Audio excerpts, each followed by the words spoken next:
A continuación, Noticiero Telesucesos. Clasificación A. Apto para todo público. Un noticiero pensado para usted porque se lo merece. Nos acercamos a la realidad desde diferentes perspectivas. Noticiero Telesucesos. Primera parte del Noticiero Telesucesos con las noticias más importantes del día.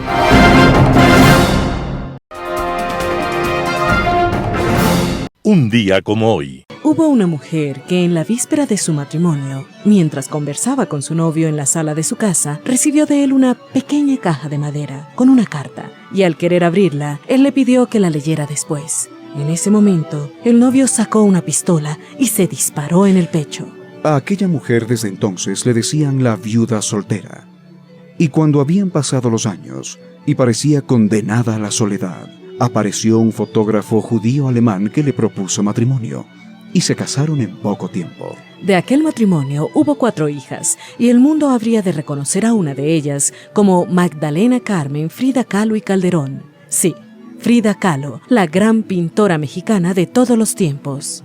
La vida artística de Frida empieza con un doloroso accidente que, a los 16 años, la deja postrada en cama durante varios meses. Y allí, desde el dolor y entre las sábanas y los aparatos ortopédicos, empieza a pintar su soledad y su ternura. Tiempo después, le presenta sus cuadros al famoso artista Diego Rivera, y él acepta su talento, y los dos se aceptan y se convierten en amantes, en esposos, para luego divorciarse y volverse a casar. La vida de Frida Kahlo fue de entrega total al arte y al amor, a las ideas de justicia y a la lucha por la dignidad y la identidad mexicanas. Y un día como hoy, 13 de julio de 1954, no pintó más. Su lienzo quedó en blanco, sus colores y pinceles quedaron esperando, y fue recibida entonces por el silencio. Pero nos dejó una vida comprometida con la lucha y el amor en medio del sufrimiento. Y nos deja su arte que brilla con luz propia en la historia de México y de América. Las principales noticias del día. Titulares. Arranca la campaña electoral para los binomios presidenciales. Nuevo viaje internacional del presidente Lazo. Adultos mayores y personas con discapacidad tienen exoneración del 100% en los estacionamientos municipales. En tributación de hoy, puntos claves para empleados en relación de dependencia 2023. Los editoriales serán de Rafael Ollarte, campaña pagada, Roberto Aspiazu, la papeleta electoral. Noticias del día. Arranca la campaña electoral para los binomios presidenciales. Una vez que están en firme las candidaturas de los 8 binomios presidenciales, el Pleno del Consejo Nacional Electoral, CNE, con 2 abstenciones y 3 votos a favor, autorizó adelantar la campaña electoral y ampliar el plazo de la misma. Los candidatos podrán hacer campaña desde hoy, jueves 13 de julio, hasta el jueves 17 de agosto, es decir, que tendrán 35 días para promocionar su imagen y propuestas. Originalmente estaba programado que la campaña presidencial para las elecciones anticipadas sea del 8 al 17 de agosto. Sin embargo, en un consejo consultivo, las autoridades del CNE acordaron con los representantes de las organizaciones políticas que se podría ampliar el tiempo cuando las candidaturas queden calificadas tras haber superado posibles impugnaciones. Durante la sesión del Pleno realizada la noche del miércoles, la presidenta del CNE, Diana Tamaín, indicó que se modifica el calendario electoral una vez que el organismo recibió las respectivas certificaciones del Tribunal Contencioso Electoral de que las candidaturas a binomios presidenciales inscritas se encuentran en firme. Atamaín precisó que esta resolución es únicamente para los binomios presidenciales, puesto que esta dignidad ya se encuentra cerrada en sede administrativa y jurisdiccional. El cambio del calendario no surtirá efecto para la campaña electoral de los aspirantes a la Asamblea Nacional. Para ello se mantiene del 8 al 17 de agosto 10 días. También se aprobó el Fondo de Promoción Electoral para la dignidad de presidente y vicepresidente de la República, el cual quedó en $309,243,38 para cada binomio. Los candidatos que pertenecen a una alianza recibirán un monto adicional como incentivo, indicó la entidad en un comunicado. El presupuesto para las elecciones anticipadas asciende a 79.9 millones de dólares, 48.3 millones para la primera vuelta y 31.6 millones si se da una segunda vuelta. El límite de gasto electoral privado que pueden hacer los binomios es de 5.3 millones de dólares. Nuevo viaje internacional del presidente Lasso. El presidente Guillermo Lasso inició un nuevo viaje internacional hacia Madrid, Bruselas y Nueva York entre el 13 y el 22 de julio de 2023. Antes de partir, Lasso dijo: haremos gestiones para lograr eliminar el requisito de la visa Schengen para los ecuatorianos. Su declaración se dio un día después de que el canciller Gustavo Manrique se mostrara optimista sobre la gestión diplomática ecuatoriana para conseguir la exención del visado Schengen para la Unión Europea. Una de las mayores preocupaciones de los países europeos sigue sin solucionarse: el alto porcentaje de rechazo a las solicitudes de ecuatorianos para el visado de corta duración, menos de 90 días. Uno de los principales factores de rechazo es la presentación de documentos falsos o de dudosa procedencia. Estos son los objetivos principales del viaje presidencial. En las reuniones en Madrid, el presidente reafirmará las credenciales que tiene Ecuador para que se suspenda la obligación de la visa Schengen. El presidente Lasso participará también en la tercera cumbre de jefes de Estado y de Gobierno en Bruselas, y con la Unión Europea, Ecuador firmará un memorando de entendimiento para impulsar las relaciones sobre comercio, investigación, educación, tecnología y otros temas. Además, en Nueva York, la agenda del mandatario incluye reuniones con congresistas y senadores estadounidenses para lograr nuevos apoyos que le permitan al Ecuador favorecerse de la ley IDEA. En caso de que la ley IDEA sea aprobada, el 90% de los productos ecuatorianos ingresaría a los Estados Unidos con cero arancel. Adultos mayores y personas con discapacidad tienen exoneración del 100% en los estacionamientos municipales.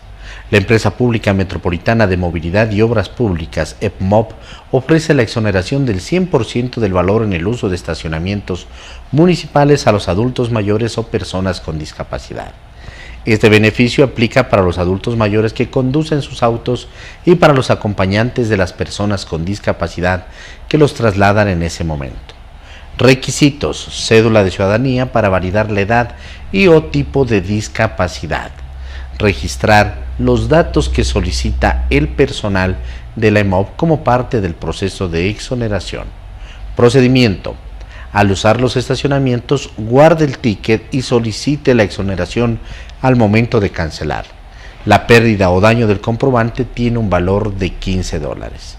En el sistema de estacionamiento rotativo tarifado SER, conocido como Zona Azul, los usuarios deben exigir a los distribuidores autorizados el ticket donde conste el valor de la tarifa $0 y colocar en un lugar visible del auto para evitar sanciones por parte de la Agencia Metropolitana de Tránsito AMT. Recuerde, la persona que haga mal uso de este beneficio se le cobrará la tarifa total por la ocupación del estacionamiento o plaza de parqueo en la vía pública. Entrevista del día. Este jueves en Radio Sucesos estuvo Inti Gronenberg, presidente de ISCHEM y Fundación Circular. Habló acerca de la consulta popular sobre el Yasuní ITT. Bueno, comentar que mientras nosotros estamos debatiendo justamente temas como el Yasuní, a nivel global, este año empiezan a darse efectos muy graves del cambio climático, ¿no? El día de ayer el presidente Biden en Estados Unidos mencionaba su preocupación sobre el incremento de la temperatura del mar cerca de la Florida y que puede provocar un aumento inusual de la temperatura en los próximos meses en Estados Unidos, y esto puede generar muertes. Hace un par de semanas estuvimos con un incendio de gigantes proporciones en Canadá, que llevó una nube de ceniza hasta Europa, ¿no? Que es primera vez lo que sucede. Entonces, ¿por qué pongo esto como contexto? Porque la humanidad no se va a quedar quieta frente a lo que está sucediendo, mi estimado Milton. Estamos en un proceso de transición, es conocido como la economía verde. Esto lo hacemos porque no hay otra alternativa. El mundo tiene que transformarse. Y esta transformación son oportunidades y va a generar progreso. Hay un estudio de una institución muy reconocida, Oxford Economics, que ya cuantifica el valor de esa transformación y habla de 10.3 trillones de dólares, del tamaño de esta economía que se va a transformar y va a hacer que todos los negocios tengan que adaptarse, ¿no?, hacia reducir su impacto ambiental. Y dentro de ese modelo hay un espacio especial para países megadiversos que puedan entender que tienen una oportunidad que no lo han tenido antes en otros procesos de transformación, producto de que la biodiversidad tiene un valor. Ahora, lo que se encuentra sobre la tierra en lugares megadiversos es mucho más valioso que los que se encuentra bajo tierra. Y eso es justamente lo que ojalá el Ecuador se suba en estas lógicas. Ya estamos incluso un poco tarde. Y esto nos va a permitir generar progreso. Y eso es lo que se empieza, y la oportunidad de discutir sobre la consulta del Yasuní abre para que empecemos a hablar de estos modelos económicos más amigables con el ecosistema. Muy importante, tenía previsto preguntarte este tema del cambio climático, el fenómeno del Niño que estamos a punto de enfrentar. El mar en el Océano Pacífico frente a las costas de las Galápagos tiene 2.5 más o menos grados centígrados más de lo normal. El mar está caliente y eso puede ser un indicador de que el Niño está muy cerca y de que va a ser de una condición muy fuerte. Pero todo lo que tú detallas al inicio de esta entrevista, Inti, ¿en cuánto ayuda que no se explote el ITT, el Yasuní? Muchas gracias por la pregunta. Hablemos de tres... Perdón, ¿en cuánto ayuda si alguien más en otro lado del mundo, como dicen los que apoyan el no, lo va a hacer? De hecho, es un sustento bastante interesante y en realidad tiene su base.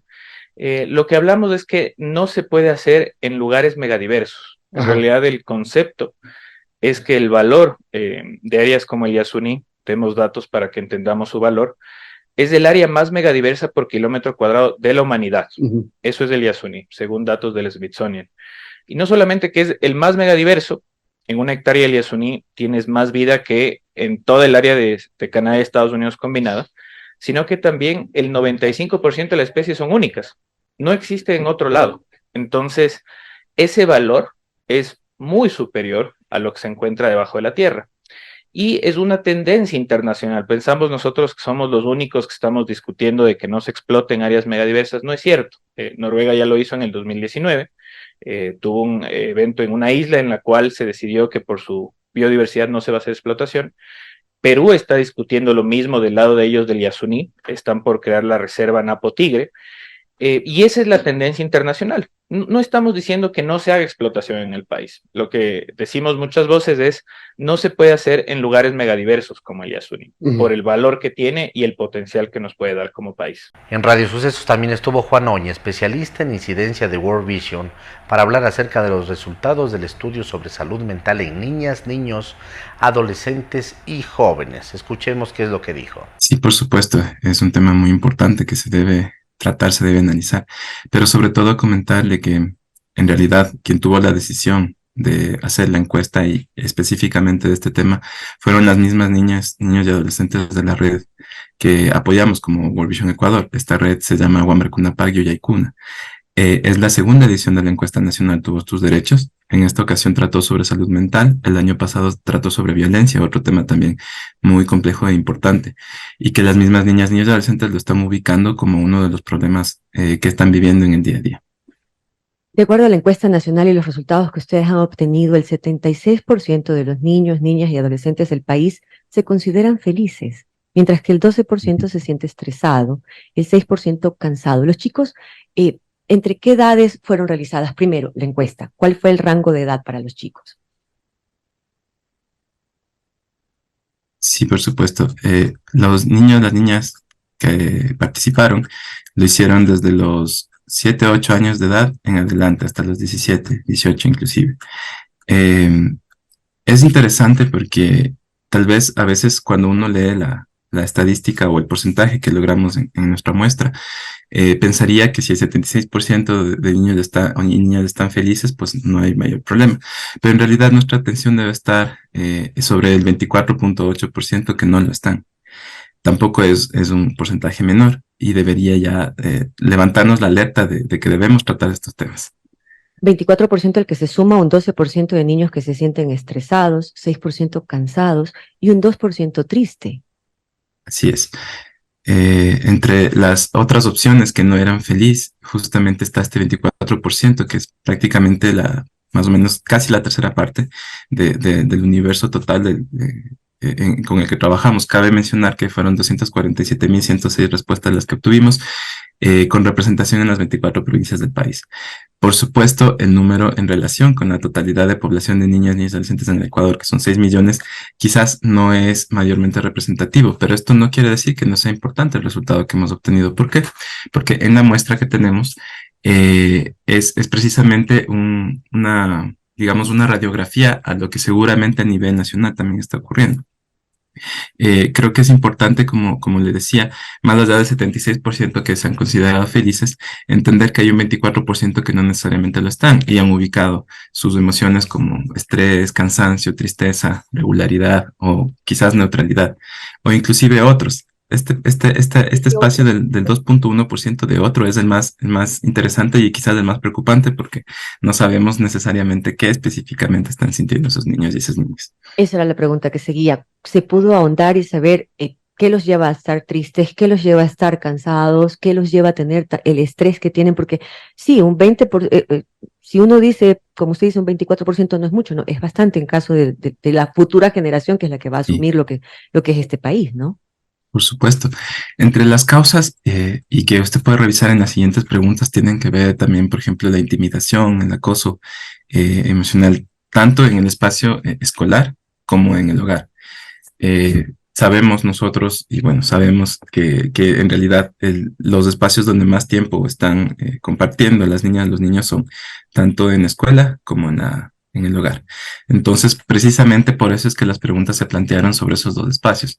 Y asimismo hemos tenido respuestas preocupantes, porque tanto en el espacio escolar como en el espacio hogareño, no es 100% da una respuesta positiva de que se sienta seguro o de que no ha recibido algún tipo de violencia o abuso psicológico inclusive.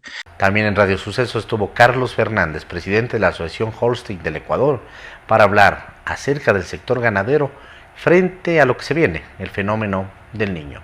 Veamos la nota.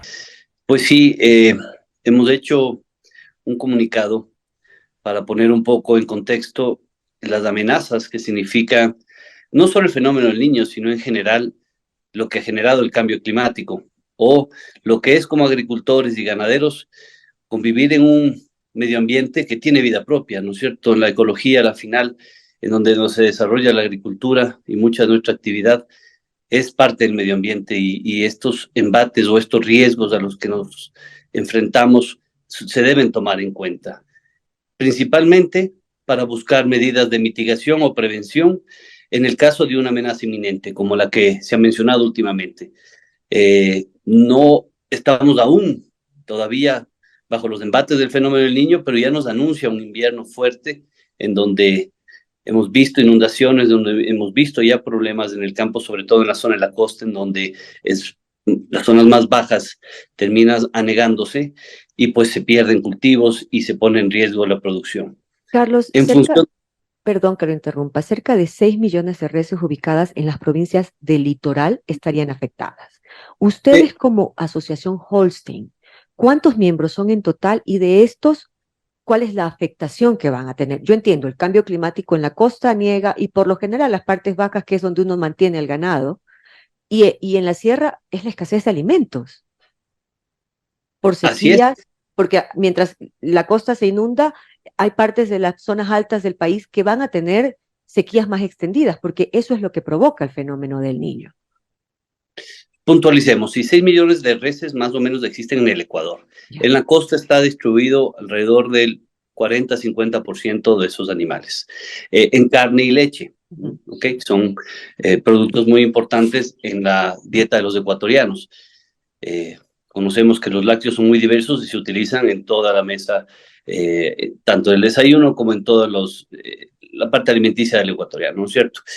El riesgo es que no es tan preciso. El Ecuador tiene un problema, es muy difícil de predecir, ¿no es cierto? Se habla que hay todas las condiciones para que se presente un fenómeno del niño con alto impacto. Todos los años viene la corriente del Niño y la corriente Humboldt, y esto es lo que genera este cambio de inviernos, veranos, lluvias o sequías. Ahora sí vivimos situaciones mucho más extremas hoy, ya desde antes, ¿no? Ya viene, ese es el efecto que se siente en el Ecuador con el cambio climático.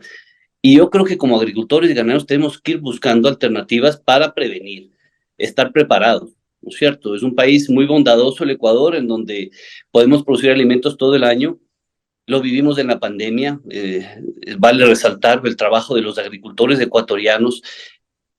En la pandemia no hubo, o sea, siempre hubo provisión de alimentos. Los ganaderos estuvieron trabajando, arriesgando, y en este caso va a ser lo mismo, ¿no? Los ganaderos, a pesar de una amenaza inminente, seguimos trabajando, seguimos aportando con nuestra inversión en el campo para proveer alimentos, porque esa es la responsabilidad también intrínseca de un ganadero o un agricultor. Que va ligada, ¿no? Porque el ganadero no vive sin la agricultura, porque el animal necesita del campo para comer. ¿Qué acciones han tomado? ¿Qué acciones necesitan que se tomen, Carlos? A ver, hemos mencionado algunos puntos. Uno de esos es, necesitamos información, ¿verdad? Y acceso a esa información, y si es posible, un teléfono de contacto local a través de los municipios, juntas parroquiales, consejos provinciales que tienen competencias. El Ministerio de Agricultura puede brindar apoyo a esas zonas de riesgo para identificarlas en primera instancia, y esos agricultores pues deben estar bien informados para saber cómo prevenir en su zona, si es que es una zona de alto riesgo a una inundación o la pérdida de una vía o tal vez un deslizamiento de tierras, etcétera. Si está ubicado en una zona de alto riesgo, pues lo importante es identificar esas zonas y que esos agricultores o en general la civilización que vive en esas zonas, pues estén alertas, ¿no es cierto? Con tiempo se puede generar temas de prevención. El tema del ganado, los animales necesitan agua de buena calidad y forrajes. Esos son los dos principales. Después hay cómo ayudarles con ciertos suplementos vitamínicos, concentrados, granos, etcétera, que ayudan a mantener esa calidad. Se puede hacer prevención a través de el uso adecuado de vacunas, para que cuando se dé el problema, los animales y el ganadero estén en condiciones de buscar una alternativa de refugio, una alternativa de acceder a un lugar en donde tengan agua y forraje, sobre todo. José Alvear Campodónico, él es analista político, estuvo en Quito TV haciendo un análisis de la situación actual del país. Escuchemos qué es lo que dijo. Tenemos la visita el día de hoy de José Alvear Campodónico. Voy a leer lo que dice en el Twitter: libertario, padre y empresario. Mi pasión es servir a mi patria. Columnista en Diario La Hora, he leído varios de sus editoriales. Gerente general de Medi Companies S.A. Bienvenido, José, ¿cómo ha pasado a este espacio que es el espacio de la Ciudad Quito TV? Buenos días, arquitecto, muchísimas gracias por honrarme con esta invitación, y aquí estamos para aportar en lo que usted crea que le puedo servir con una opinión. Muy gentil. Se vienen unas elecciones anticipadas fruto de una muerte cruzada que se dio en mayo, y donde la campaña en sí, la campaña oficial va a durar una semana, pero la campaña ya la venimos teniendo con 8 binomios presidenciales, donde usted en un artículo o en un tuit hace aproximadamente un mes y medio, el 2 de junio, decía que son binomios en donde lo que prima es la vanidad. ¿Es así? ¿Se sigue ratificando ahora que ya hemos visto el recorrido prácticamente a nivel nacional de esos 8 binomios? Estoy convencido que así es. Cuando usted tiene tantos binomios para un periodo presidencial tan corto, da la impresión y da la sensación de que estos candidatos lo que quieren es llegar para, al igual que el gobierno que se está yendo, quedar con un cuadrito en el Salón Amarillo de Carondelet. Porque en año y medio realmente no se va a poder hacer mucho, y lo poco que estos binomios están ofreciendo, lamentablemente todavía no explican cómo lo van a ejecutar.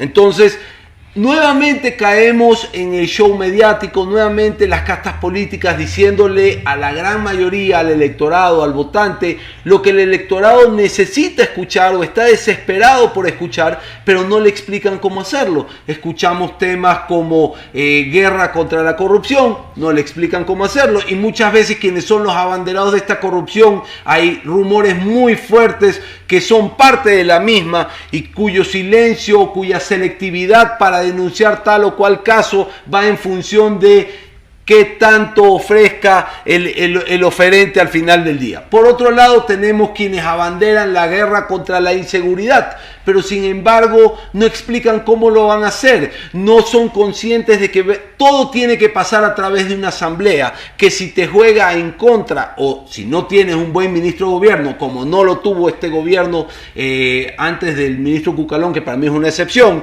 pues tampoco vas a poder tender puentes y nada vas a poderlo ejecutar. Luego tienes pues los borregos de siempre que están hablando de regresar, que la patria grande, que vamos a volver. Y realmente lo único que hemos visto en su campaña es un binomio que se dedica a bailar por todos los pueblos donde van y no ofrecen absolutamente nada, que dicen que ellos saben cómo hacerlo, que ellos van a volver a hacerlo, no explican qué es lo que van a hacer. Se olvidaron del plan de trabajo incluso cuando escribieron el binomio. Se olvidaron del plan de gobierno y al final del día, mi querido arquitecto, son los grandes causantes de la debacle económica, moral y de inseguridad que hoy vive el Ecuador. Hablamos de un tema de vanidad porque además ese año y medio a lo mucho que van a estar en el poder, siempre los primeros años en cualquier gobierno, el más bueno que sea, siempre hay un desgaste.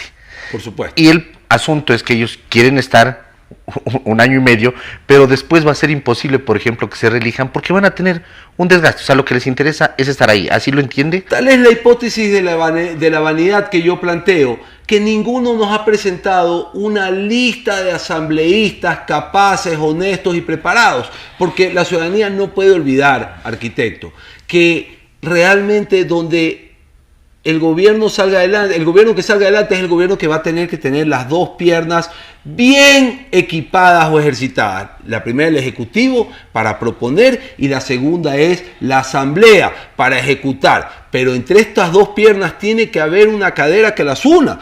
Tiene que haber un puente que las una. Si no existe esa cadena, este año y medio va a seguir siendo lo mismo del gobierno vegano del presidente Lasso que se está retirando.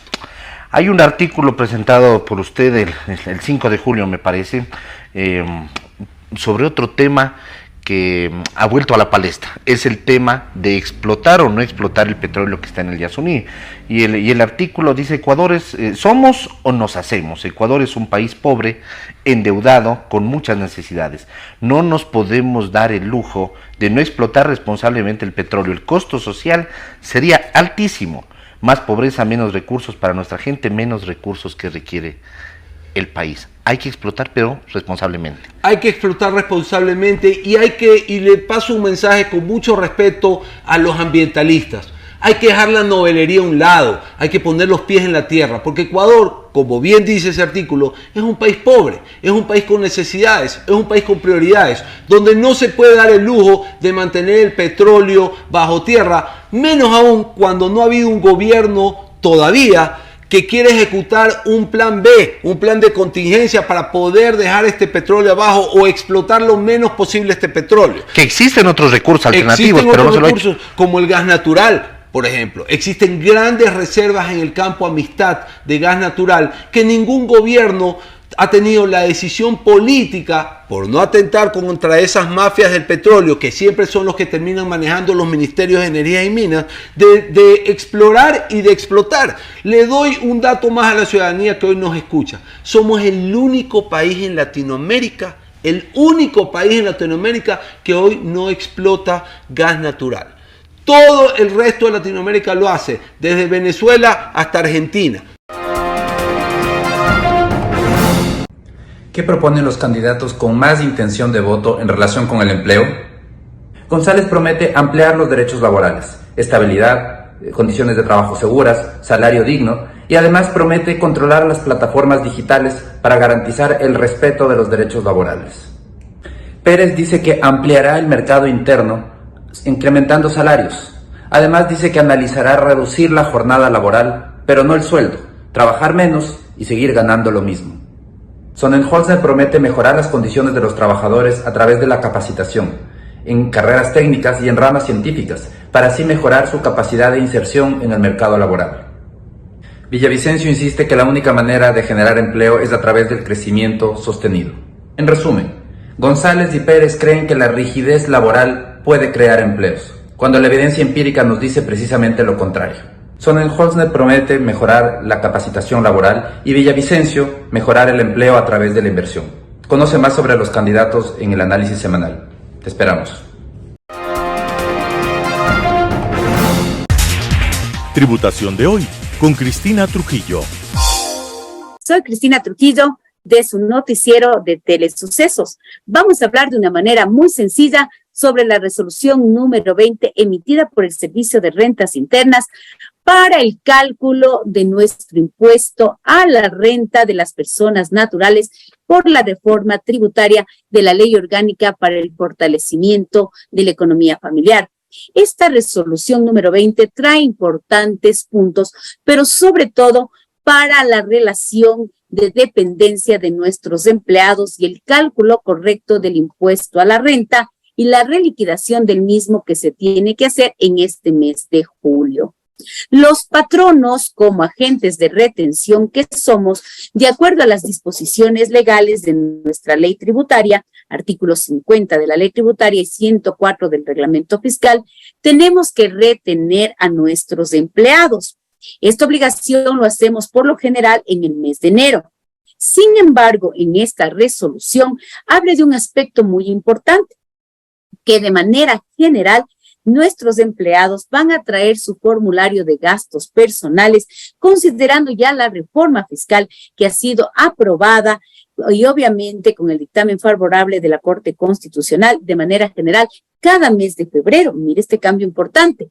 Por lo tanto, la resolución número 20 pide que los patronos ya no realicemos la retención del impuesto a la renta desde el mes de enero, sino desde el mes de febrero, ya con la información de nuestros empleados de sus gastos personales. Recuerde que los gastos personales hoy se utilizan como una rebaja.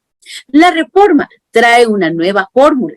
El 18% de los gastos declarados, obviamente, versus la canasta básica del mes de enero, multiplicada por el número de las cargas familiares, pero el menor valor de esta comparación, por el 18%. Este concepto, esta forma de calcular, lo que va a hacer es que este valor de rebaja se pueda aplicar directamente a nuestro impuesto a la renta causado. También es importante aclarar que no solamente las personas en relación de dependencia pueden tener esta rebaja por uso de gastos personales, sino toda persona natural que se encuentre en el régimen general. Pero retomando el concepto de esta resolución número 20, que se enfoca exclusivamente para el tema de los empleados en relación de dependencia y para que de alguna manera se tenga muy claro cómo respaldar documentariamente el concepto de lo que es una carga familiar, ya que la norma legal establece qué es una carga familiar para efectos tributarios, la persona que depende económicamente del sujeto pasivo, sea el cónyuge, sea la pareja, sea los padres, sean los hijos menores de edad, los hijos con discapacidad, sí, en cualquier edad, lógicamente, pero que no tengan ingresos grabados. Ese es el concepto de la norma legal. Pero la pregunta era cómo respaldar, cómo fundamentarse para que cuando, por ejemplo, nuestros empleados nos digan tengo tantos números de cargas familiares, porque de eso va a depender el valor de la rebaja, ¿cómo nos documentamos los patronos? Entonces, la resolución va generando ciertos parámetros. Por ejemplo, en el caso de los cónyuges, de las parejas, el solicitar la cédula de ciudadanía donde conste el parentesco, donde conste quién es mi pareja, quién es mi cónyuge. El de los hijos menores de edad, el de los hijos con discapacidad, pues tenemos la certificación de autoridad competente.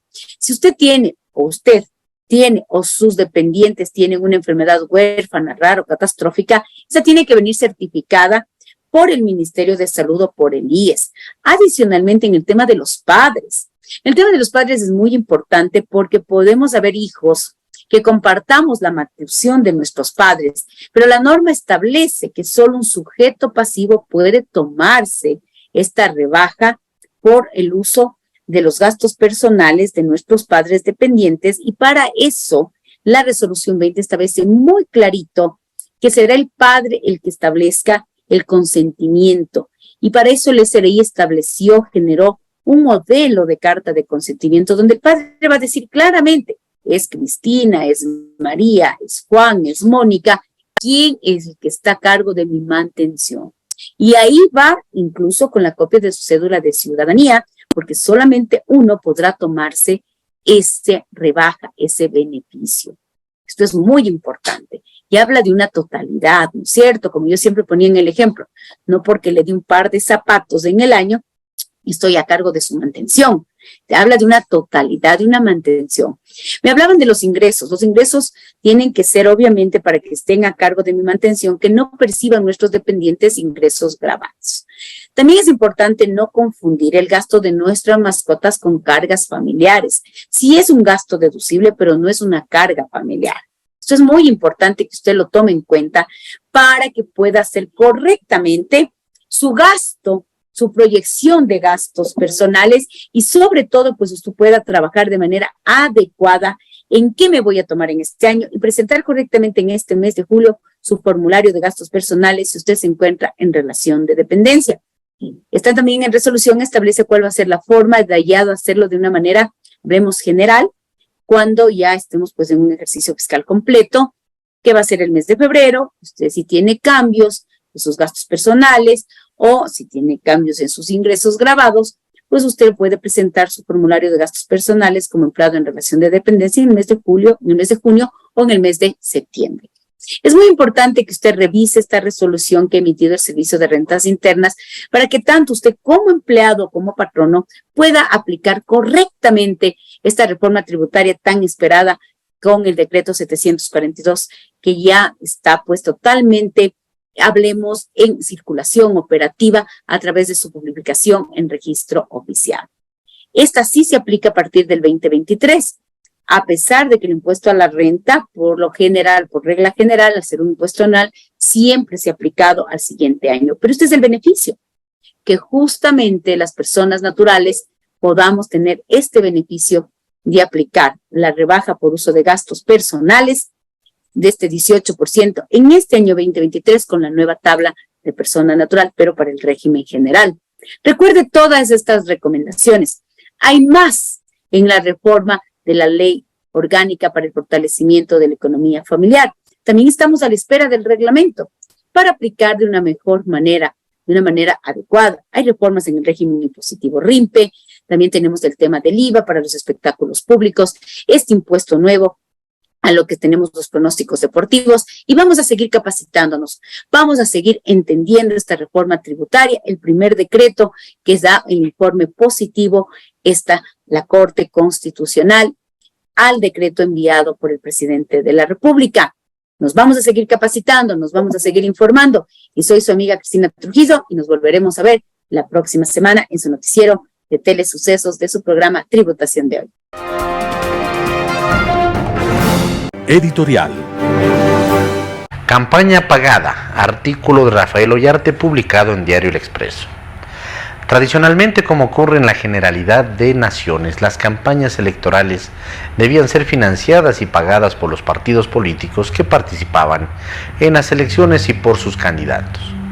Gran parte del gasto en aquel entonces era en la publicidad electoral realizada en anuncios de televisión, radio, periódicos y vallas, además de las antes acostumbradas pegatinas, volantes, esferos, camisetas y un sinfín de regalitos a los que se añadían otros promocionales. En 2007 se dijo que eso impedía que valiosos ciudadanos sean candidatos porque no podían costear la campaña, por lo que la publicidad electoral en televisión, radio, periódicos y vallas debía ser pagada por el Estado a través del Consejo Electoral, prohibiéndose su contratación particular. Ahora, cuando se dice pagado por el Estado, en realidad estamos diciendo que lo pagan de uno u otro modo todos los ciudadanos, pues el presupuesto se financia con los impuestos que paga la gente y por último se trata de recursos que en lugar de ir a cuestiones fundamentales como salud, educación, obras y servicios públicos, seguridad y un larguísimo etcétera, se van a pagar una parte de la campaña. Y digo que una parte, porque el spot publicitario no lo hace ni lo paga el Estado, así como el diseño que se imprimirá en el diario o en la valla, sino que lo tuvo que contratar y pagar el candidato o el partido. Como se ve, para el ciudadano chiro la cosa queda casi tan igual como antes, Para acceder a esa publicidad igual debe de tener financiamiento y por otra parte su candidatura debe ser auspiciada por un partido o movimiento que en cualquier caso debería asumir el costo publicitario. A la larga, esta clase de restricciones sirve para limitar que candidatos incómodos puedan pautar su publicidad donde y cuando quieran y en los horarios que les convengan, más aún cuando pueden tener enfrente a postulantes oficiales, cuando no a presidentes candidatos, con toda la apertura en los medios de comunicación. Al final, este tema funciona igual que el límite al gasto electoral y al control del financiamiento. Operan según la carita del marchante. ¿Ha visto usted a un presidente o dignatario importante sancionado por superar esta clase de normas? Por supuesto, esas disposiciones se le aplicarán a usted con toda la fuerza, no a los privilegiados de momento. Artículo de Rafael Ollarte publicado en Diario El Expreso. La papeleta electoral, Roberto Aspiazu, El Universo. En Ecuador, la política genera más problemas de los que puede resolver. 2 gobiernos de transición sumarán en 4 años menos de 1 debido a la falta de continuidad de gestión. El periodo del presidente Guillermo Lasso, que tuvo graves inconvenientes de operación política y ejecución de tiempos, queda trunco y con un legado modesto ante tantas expectativas. La puja del correísmo de volver al poder a troche y moche es otra vez el hilo conductor que jalona la agenda del país. Las sonrisas que reparten los candidatos en campaña apenas logran infundir una renovada esperanza en la población descreída. El baratillo de ofertas tiene un rostro de engaño ante la realidad de un Estado quebrado y a la vez manejado por una burocracia inoperante, por no hablar de instituciones desechables como el Consejo de Participación Ciudadana y Control Social o de los jueces de bolsillo que liberan a discreción a narcotraficantes y corruptos a cuenta de haber vulnerado presuntamente sus derechos constitucionales. La muerte cruzada ha dejado postrada la economía ecuatoriana. Creció apenas un 0.7% en el interanual durante el primer trimestre y la recaudación fiscal cayó más de $1.000 millones en el primer semestre, proyectando un déficit de $5.000 millones en el presupuesto del 2023. La papeleta electoral no está para despertar renovadas ilusiones. 8 postulantes que en promedio están por debajo de lo que podría esperarse del ideal socrático de la virtud, mucho más importante en el hombre público que en el ciudadano común. Respecto a experiencia y capacidad probadas, la calificación es discreta. Luisa González, que aparece de favorita en las encuestas, es el estereotipo de la joven profesional y atractiva que es tan del gusto del hábil mercadeo de los hermanos Alvarado. Su discurso bien estudiado se apega a la Arcadia o paraíso terrenal perdido luego de la década del correísmo. Antes estábamos mejor, esa es su muletilla. Yacu Pérez, que se supone va en segundo, seguido del pelotón de Otto, Don Villa y Topic, ha tenido que salir a aclarar con su sonrisa inmarcesible que no se marchita, que no es gay y que es falso que haya tenido concesiones mineras, como se asegura profusamente en medios del sector. En un arrebato demagógico salió a decir que prohibiría toda forma de extractivismo, petrolero o minero, cuya pérdida de ingresos tendría una compensación solidaria de 3 puntos del IVA, que se incrementaría del 12 al 15%. La versión indígena de El Estado soy yo. Otto es joven y estructurado. El desempeño de la vicepresidencia le brindó tantos o más que su reciente título académico en Harvard. Don Villa, con el mérito de su valiente lucha contra la corrupción y de ser el candidato anticorreísta por excelencia, aunque lo apuntan con el dedo como el tapado del gobierno saliente. Topic, también joven y con buena formación académica, apuesta a ser el Bukele ecuatoriano en momentos en que la violencia narcocriminal ha llegado a niveles inauditos. En este caminar a tropezones hacia la siguiente transición, la moraleja se reduce a que ojalá aprendamos de los errores cometidos para que no sobrevengan otros mayores. Aunque mal, siempre se puede estar peor. Roberto Aspiazu, El Universo. Noticias internacionales. Alerta, llega el día del Amazon Prime y los estafadores están al acecho.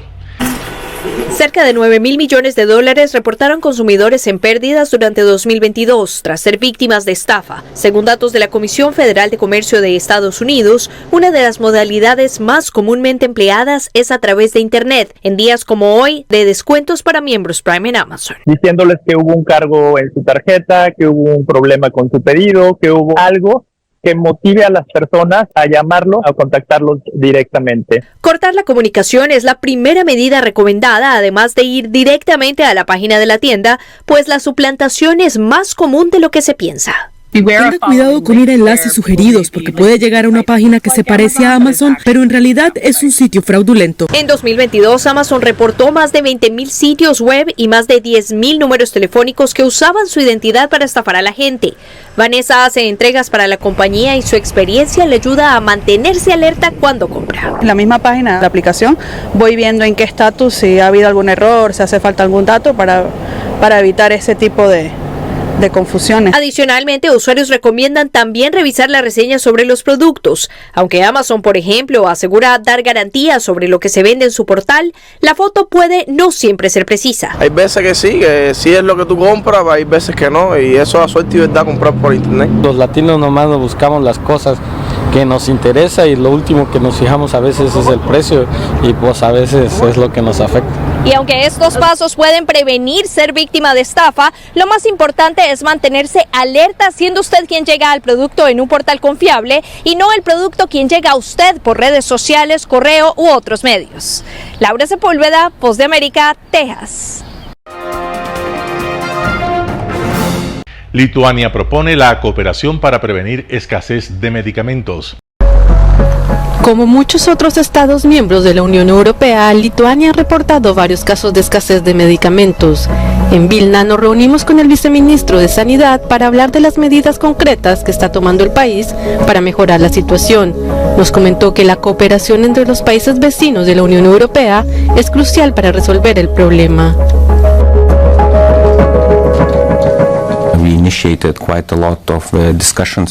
Hemos iniciado conversaciones con otros países, por ejemplo, con Polonia. Polonia tiene mucha capacidad industrial y fabrican menos medicamentos, mientras que en Lituania, como país pequeño, no podemos permitirnos ese lujo.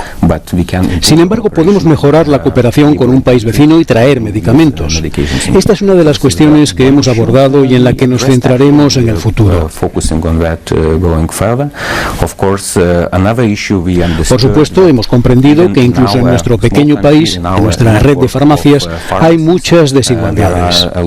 Por ejemplo, desde los mayoristas a las farmacias concretas, los medicamentos no se mueven por igual. Entonces, algunas de las farmacias pueden tener la medicación, pero otras farmacias no los tienen. Así que mejoramos el seguimiento de los medicamentos en los mayoristas, por lo que esperamos poder guiar un poco a nuestra industria en el reparto de los medicamentos de forma más equitativa en la red de nuestras farmacias.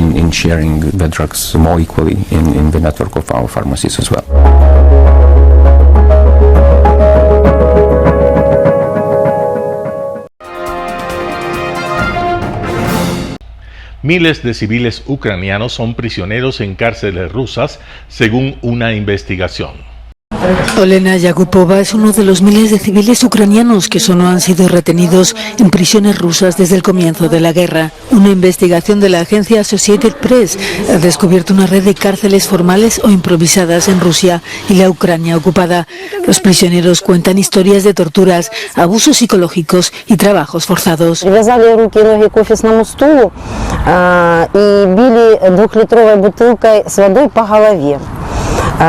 Чередовалось это с надеванием пакета целлофанового на голову, на шее заматывали скотчем, а один из людей держал вот здесь через пакет, чтобы я не могла вдохнуть даже в пакете. Junto a otros compatriotas fue forzada a cavar estas trincheras para el ejército ruso. Las imágenes de satélite muestran la construcción de algunas de estas prisiones, como la de la región fronteriza de Rostov en Rusia. La retirada de las tropas rusas durante la contraofensiva ucraniana del pasado septiembre dejó al descubierto salas de tortura en edificios y sótanos de numerosas localidades. El padre de Ana Huico es otro de los desaparecidos. En marzo del año pasado, este ex empleado de una fábrica fue llevado maniatado hasta un camión. Gracias a testimonios de prisioneros liberados, ha sabido que se encuentra en un centro de internamiento en la ciudad rusa de Kursk. Стрес великий, бо я кожного дня про це думаю. Вже пройшов рік, навіть більше року. Ну, а скільки ще має пройти? Там дуже багато цивільних людей, там не тільки мій батько. Un documento oficial ruso obtenido por la agencia mantiene que el Kremlin planea crear otros 30 centros de detención. Unos 400 civiles ucranianos han sido liberados junto a soldados sin intercambios de prisioneros. Kiev calcula que otros 10.000 civiles permanecen en prisiones rusas.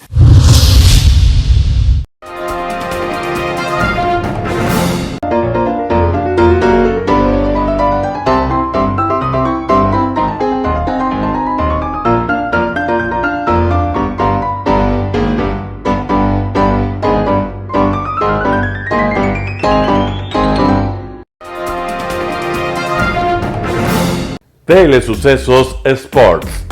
Deportes, deportes, deportes. Todas las tardes, 4 horas de lunes a miércoles, de 14 a 17 horas. Los jueves y viernes, 6 horas, de 12 a 20 horas. Desde Arena Telesucesos. Transmisiones en vivo, siempre Ecuavoley. Y luego, deportes para recordar. Todas las tardes, deportes en Telesucesos Sports, bajo la dirección del arquitecto David López. La visión objetiva de quien vive el deporte. Sucesos deportivos, visión de un equipo de opinión joven de comunicadores. Telesucesos, llegamos con nuestra señal a los sectores populares de nuestra ciudad. Quienes no tienen televisión por suscripción atenderán nuestra señal sin costo en Canal 29 UHF Telesucesos. Siempre ecuatorianos, resaltamos nuestra identidad.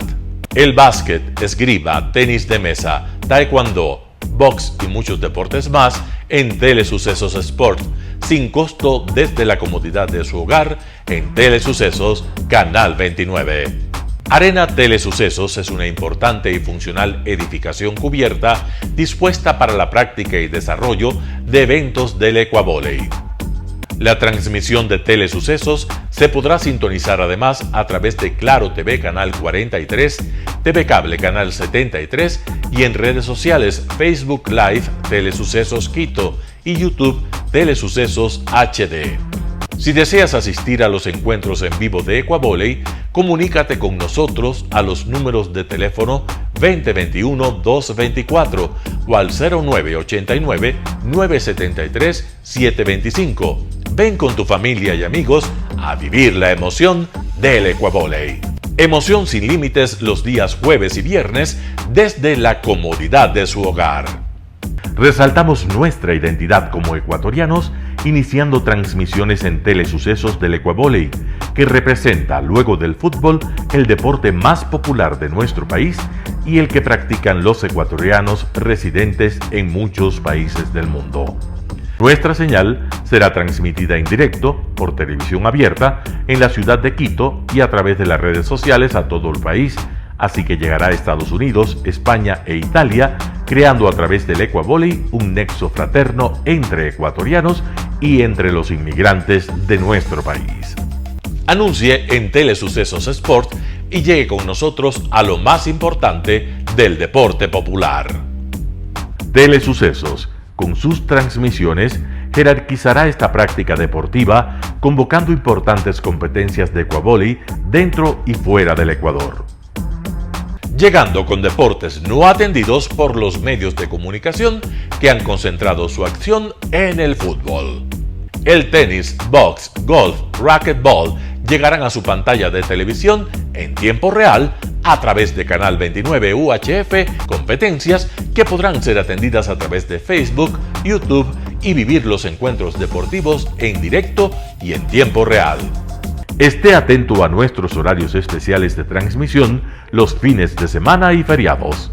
Usted y su familia disfrutarán desde la comodidad de su hogar de las emociones del Ecuavoley, deporte tan nuestro.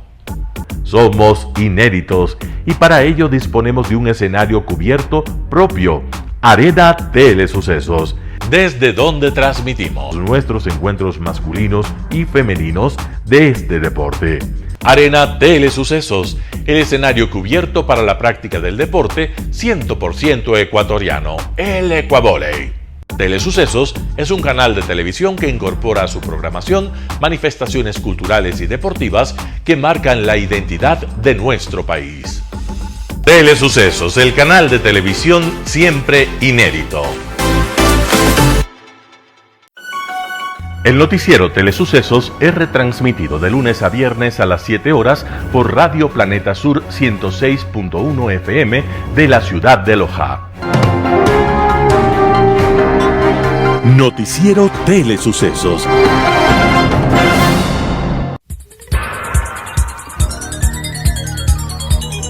Las opiniones vertidas en este espacio por la producción y dirección del programa son de exclusiva responsabilidad de sus autores y de quienes intervienen en ellos.